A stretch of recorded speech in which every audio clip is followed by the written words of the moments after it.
Mumbai crime branch की बड़ी कार्रवाई, 50 लाख की फिरौती मांगने वाले किडनैपिंग गैंग का भांडाफोड़, 7 आरोपी गिरफ्तार। मुंबई पुलिस के क्राइम ब्रांच ने एक संगठित और बेहद खतरनाक किडनैपिंग गैंग का पर्दाफाश किया है। 13 जून को 2 व्यक्तियों के अपहरण की घटना सामने आई थी, जिसके बाद इस मामले में 10 जुलाई को ओशिवारा पुलिस स्टेशन में शिकायत दर्ज हुई थी। मामले की गंभीरता को देखते हुए क्राइम ब्रांच ने त्वरित कार्रवाई करते हुए जांच शुरू की और जांच में बड़ा खुलासा। पीड़ितों को पहले रायगढ़ के एक फार्म हाउस में बंधक बनाकर उनके साथ मारपीट की गई और उसके बाद उन्हें मध्य प्रदेश और उत्तर प्रदेश तक घुमाया गया। अपहरणकर्ताओं ने उनके परिवार से 50 लाख की फिरौती की मांग की थी। गिरफ्तारी अभियान, मुंबई क्राइम ब्रांच ने इस केस में अब तक 7 आरोपियों को गिरफ्तार किया है। 4 आरोपी मुंबई और रायगढ़ से, 3 आरोपी उत्तर प्रदेश के बांदा जिले से। सभी आरोपियों को 19 जुलाई तक कस्टडी में भेजा गया। मकसद था पैसे की वसूली और इस अपहरण की जड़ें एक पुराने पैसों के लेन देन से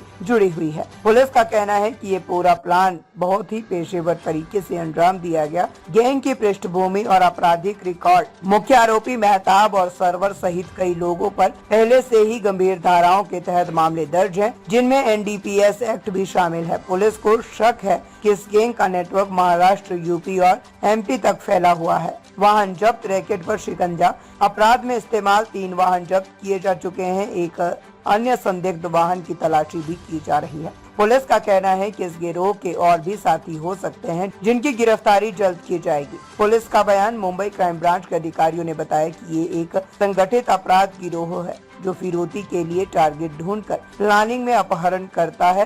पूरे मामले की गहन पूछताछ और अन्य राज्यों से लिंक की जांच जारी है। 13 जून को एक गुनहगारी टोली ने 2 लोगों को किडनैप किया था और उसमें से हमने 10 तारीख को हमें कंप्लेन मिली थी। 10 तारीख को ओशिवारा पुलिस स्टेशन में कंप्लेन दाखिल हुआ था और उसके बाद जो इन्वेस्टिगेशन है वो क्राइम ब्रांच के पास था। उसमें हमने कल जो किडनैप था उसको कल सिक्योरली हमने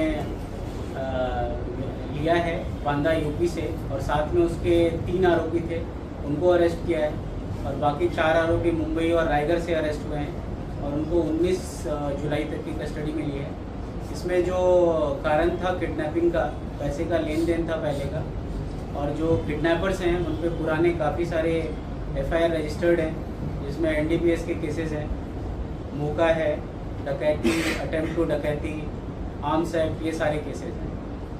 अभी आगे के इन्वेस्टिगेशन में इनका और क्या क्या लिंकेजेस हैं और क्या कहाँ ये गए थे, तो जो प्राइमा फेसी इन्वेस्टिगेशन है अभी तक उसमें ये आया है कि इनिशियली इन्होंने इनको रायगढ़ के एक फार्म हाउस में रखा था, वहाँ इनके साथ मारपीट की थी और फिर इनको लेके स्टेट के बाहर मध्य प्रदेश और यूपी भी गए और फाइनली ये यूपी में हमारी टीम को मिले और आज हम इनको लेके आए। किडनैपिंग का मेन मतलब क्या था कि किडनैप किया, थोड़ा विस्तार से बता पाएंगे? किडनैपिंग में इन्होंने 50 लाख मांगे थे और पहले इनका पैसे का लेन देन था और जो इनके पुराने जो रिकॉर्ड्स हैं इन पे NDPS वगैरह के केसेस भी हैं। तो ये हमारे आगे का इन्वेस्टिगेशन का पार्ट है, डिटेल इन्वेस्टिगेशन का पार्ट है कि इसके पीछे एग्जैक्ट मोटिव्स क्या थे और ये आगे क्या करना चाहते हैं। सर, पैसे का कितना लेन देन था इन लोगों के बीच में? पैसे का कितना लेन देन था और यहाँ से जब इन लोग रायगढ़ और तमाम जगह पे गए तो इन लोग ने व्हीकल्स कौन से इस्तेमाल की थी? इन्होंने 3 व्हीकल्स इस्तेमाल किए थे, जिसमें 2 हमने जब्त कर लिए हैं और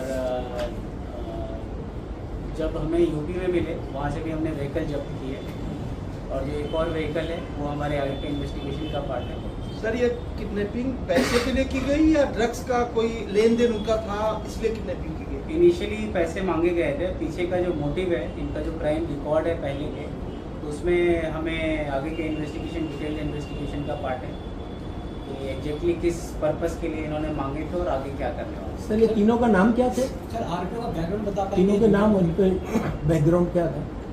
3 आरोपी यूपी से मिले हैं और 4 जो है यहीं से मिले हैं। जो 3 नाम हैं, एक मेहताब है, एक सरवर है,